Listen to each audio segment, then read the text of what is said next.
Alhamdulillah wa salatu wa salam ala rasulillah wa ala alihi wa sahbihi wa man wala. Nous avons répété plusieurs fois que le principe n'est pas la règle, n'est pas la loi. Le principe, en tant que valeur universelle, reste indépendant du temps, indépendant des cultures et des religions. C'est-à-dire un principe universel, partagé par toute l'humanité, au-delà des clôtures religieuses, ethniques, linguistiques, juridiques, politiques. Ce sont des valeurs qui unissent toute l'humanité d'une certaine manière, au-delà des spécificités, des traditions et des religions. Des valeurs que le Coran a appuyées, a confirmées, parce que ces valeurs sont inscrites dans la nature de l'être humain. Si l'on considère que l'être humain est né parfait, mais pas achevé, une nuance, il est inachevé, mais justement parce qu'il est inachevé, il est parfait dans le sens de la perfectibilité. C'est le seul être qui est capable de se perfectionner. لقد خلقنا الإنسان في أحسن تقويم. L'insan, l'homme a été créé de manière d'une constitution morale, spirituelle, parfaite, au-delà de son handicap physique. Parce que si on applique automatiquement taqwim sur le biologique, ça peut se heurter à l'observation à l'œil nu. C'est qu'il y a des gens qui naissent handicapés. Mais le Coran ne parle pas de cet aspect biologique anatomique. Il parle de la constitution morale, spirituelle, métaphysique, ontologique de l'être humain. Puis la chute vint après cela. La chute est venue après, qui doit être réparée par la foi, la réparation par la foi et les bonnes œuvres. Cela procède de la perfection, qui veut dire perfectibilité de l'être humain. Donc, dès le départ, l'homme a reçu ces valeurs universelles, gravées dans sa prime nature, y compris la foi comme un élément universel de l'être humain. L'être humain ne peut pas vivre sans croyance. L'athéisme, l'agnosticisme, le scepticisme, le bouddhisme, toutes ces formes, même les idéologies, même les théories scientifiques sont des formes de croyance, des hypothèses, des convictions. Notre système cognitif, il fonctionne avec le paradigme de croyance. Puis on vérifie par l'expérience spirituelle, morale, scientifique, selon le domaine.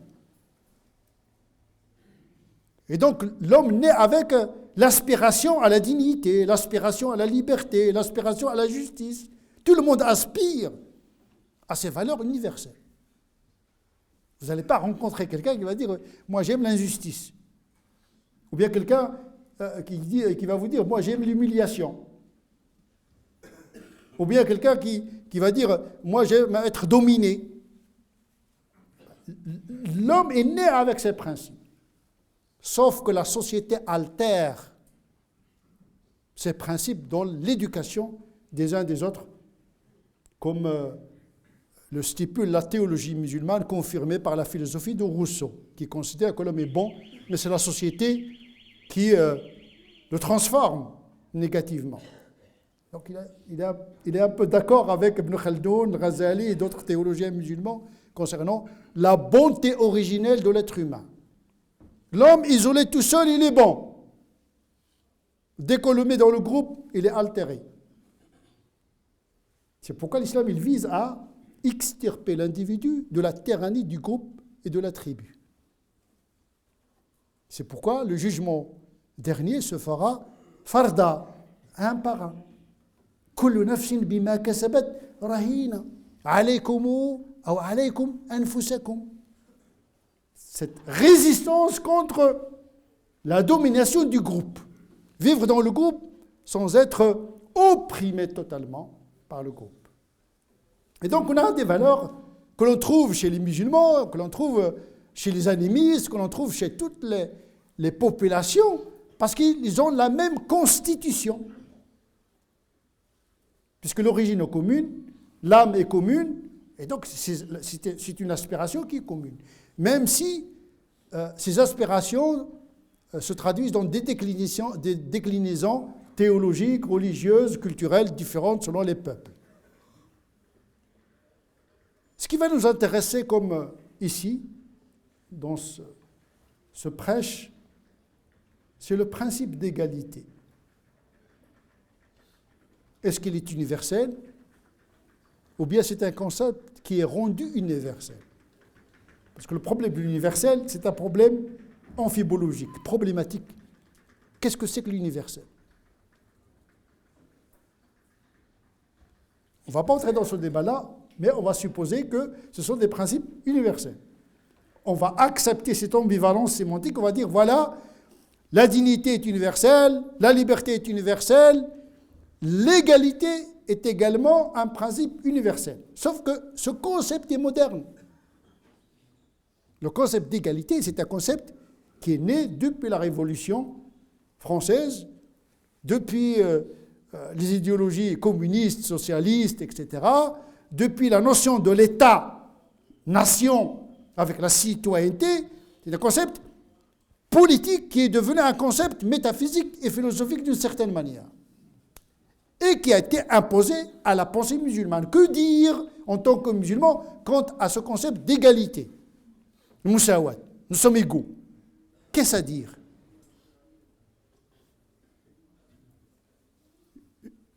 Je dirais d'emblée que c'est un terme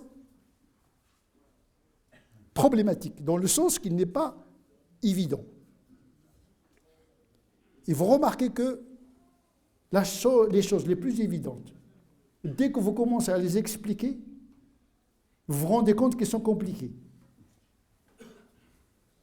Le jour, c'est évident, mais dès que vous commencez à expliquer ce que c'est que le jour, vous allez vous trouver dans des questions métaphysiques inextricables. Qu'est-ce que c'est que 1? Qu'est-ce que c'est que 2? Les choses qui sont évidentes, que nous utilisons avec évidence, dès qu'on commence à les piocher, elles disparaissent. Qu'est-ce que c'est qu'être debout? Qu'est-ce que c'est qu'être heureux? Qu'est-ce que c'est? On utilise des misères conceptuelles, des concepts misérables, parce qu'ils ne reflètent pas la vérité. Donc, nous sommes dans cette ambivalence sémantique qui permet d'entretenir la relation entre les gens. Chacun renvoie le concept à son imaginaire pour faire le vivre ensemble. Mais en tant que philosophe ou théologien, ou bien sémantique ou linguistique, dès que vous commencez à décortiquer un vocable, vous vous rendez compte que le vocable s'évapore. Je ne voudrais pas faire évaporer le concept de l'égalité, mais on va le déconstruire. Pour donner quelques clés de lecture, parce qu'aujourd'hui, c'est à la mode que de dire, voilà, on est égalité, fraternité, liberté. C'est la devise de la République. Amen, on accepte. Le principe est acceptable. Mais dès qu'on commence à le traduire au niveau politique, au niveau économique, au niveau juridique, là on se rend compte que l'égalité, eh bien, plus on s'en approche, plus s'éloigne. Parce que les formes des inégalités, eh bien, elles se déplacent en fonction de l'évolution en matière d'égalité. Qui est ontologique? Est-ce que l'égalité ou l'inégalité qui est ontologique? C'est un problème philosophique que je ne vais pas vous embrouiller avec. Mais revenons à ce que dit le Coran en matière d'égalité. Est-ce que ce concept, ce vocable existe dans le Coran? Puisque nous sommes des musulmans, il est inconcevable d'explorer un concept sans partir de la parole de Dieu lui-même, subhanahu wa ta'ala, en tant que croyant musulman. Le Coran, si on le lit bien, il insiste plus sur l'unité de l'origine et la diversité de la création. Dieu est un, la nature humaine est une, mais qui se déploie dans des diversités. Il insiste beaucoup sur l'irtilaf. En vérité, le Coran il a un langage plus nuancé, pour ne pas tomber dans ce qu'on appelle l'identification et la ressemblance qui liquide ce qui fait l'essence de l'existence, la différence. Est-ce qu'on peut dire la ressemblance et l'égalité et la différence et l'inégalité? Parfois, on peut tomber dans cette confusion. Quel est le rapport entre l'égalité et l'équité et la justice et la liberté? Parce que parfois, les principes, quant à leur application, ils s'opposent. Pour vous donner un exemple qui est d'actualité, notre condition française. Nous sommes en France. Mais en vérité, on n'est pas dans le pays de la liberté par excellence. On est dans le pays d'égalité par excellence. On est dans un système soviétique communiste qui aurait réussi. La liberté est le paradigme le plus structurant chez les anglo-saxons. Pour eux, quand il y a une opposition entre égalité et liberté, ils font prévaloir la liberté, même s'il y a des inégalités. En France, on privilégie l'égalité, même s'il peut limiter les libertés, comme la laïcité par exemple. Donc on est dans un paradigme de philosophie politique qui structure les comportements. L'interprétation de l'égalité et de la liberté ne sont pas les mêmes selon les régimes politiques, selon les régimes juridiques. Tout le monde chante la liberté, tout le monde chante l'égalité, tout le monde chante la dignité, mais chaque peuple, chaque tradition, eh bien, elle traduit ces concepts en fonction de leur histoire. Et parfois, la liberté peut se heurter à l'égalité parce que la liberté, elle peut produire de l'inégalité. Et l'égalité, lorsqu'elle est totalisante, elle peut limiter la liberté. Le nivellement par l'eau. Personne, le hadith qui dit الناس سواسية كأسنان المشط. Il y a un hadith attribué au prophète qui dit les gens sont égaux comme les dents d'un peigne. Mais de quelle peine s'agit-il? Parce qu'il y a des peines où il y a les dents ne sont pas les mêmes. Ce hadith est apocryphe. D'abord, il n'est pas authentique. On l'utilise beaucoup. Parce qu'il peut supposer que quand il dit l'égalité, vous ne permettez pas aux autres d'exceller. C'est-à-dire au niveau du savoir, on doit avoir le même savoir, le même niveau économique, le même niveau intellectuel. Ça peut entendre un aspect péjoratif. On voit que le bloc communiste s'est effondré parce qu'il a voulu appliquer l'égalité de manière absolue. Donc tout le système politique s'est effondré parce qu'il n'a pas pris en considération la liberté qui suppose la créativité ou tenafus, la concurrence et la compétition. C'est comme une chimie. Vous savez, les principes universels, c'est comme une chimie. C'est une question de dosage. Parfois, on privilégie l'égalité pour préserver les faibles. Parfois, on privilégie les libertés pour développer les intelligences, l'économie et la société. Parce que sans liberté, il n'y a pas de créativité, il n'y a pas d'émulation. Et donc, c'est l'effondrement de toute une civilisation. Le fiqh musulman s'est développé grâce à la liberté intellectuelle des individus. L'imam Malik, ils avaient la liberté de penser. Il a dit non, tout le monde doit penser la même chose, tout le monde doit avoir la même doctrine. Ce serait mortel, ce serait stérile. Donc le Coran n'emploie pas le musawat dans le sens de l'identité. Celui-là est identique. Tamahi. Les gens du livre, eh bien, ne sont pas semblables. Il y a des bons et il y a des moins bons. Aujourd'hui, on dit tous les musulmans, tous les Français, tous les Juifs, on tombe dans cette égalité péjorative. Tout le monde se vaut. C'est ça, c'est l'équivalence mathématique. Or, l'égalité, ce n'est pas une notion mathématique. Même dans les mathématiques. Une pomme ne veut pas dire une orange. Il y a une similitude dans le nombre, mais pas dans la nature. Donc il y a une identité d'un côté et une différence de l'autre côté. C'est-à-dire, l'égalité absolue n'existe pas et ne doit pas exister, sinon il va se transformer en tyrannie et absolutisme. Et des gens, ils profitent de ce concept d'égalité pour le pervertir.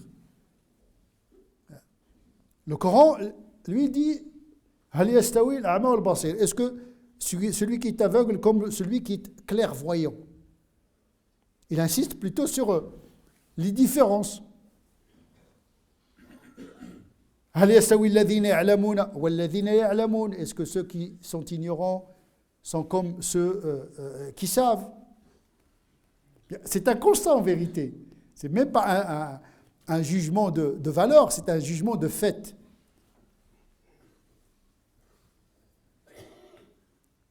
Et donc le Coran, il insiste plutôt, il utilise le musawat généralement dans une phrase négative. La yastawoun, la yastawiyani mathala, hal yastawi. Toujours c'est la négative, c'est-à-dire il cultive la différence. On n'a pas, à ma connaissance, un hadith ou bien un texte qui utilise le vocable d'égalité comme nous l'utilisons aujourd'hui, ici, maintenant. On va développer ce concept au niveau philosophique, théologique, mais également au niveau juridique, parce que c'est très important. Égalité homme-femme, qu'est-ce qu'on entend par égalité entre les hommes, égalité entre les hommes et les femmes? Est-ce qu'on parle de l'égalité ou bien de l'équité? Est-ce qu'on peut parler d'une inégalité juste qui est l'équité? Donc il faut entrer dans les nuances de ces vocables pour avoir plus d'intelligence quand nous évoquons ces concepts. Parce que le discours médiatique aujourd'hui et politique tend à réduire ces concepts qui sont très complexes et qui demandent à être déconstruits, et on crée un terrorisme intellectuel, on empêche les gens de penser la nuance de la notion de l'égalité qui peut malheureusement parfois se confondre avec l'égalitarisme, le clonage esthétique, clonage intellectuel, tout le monde doit penser la même chose, il ne faut pas sortir du lot.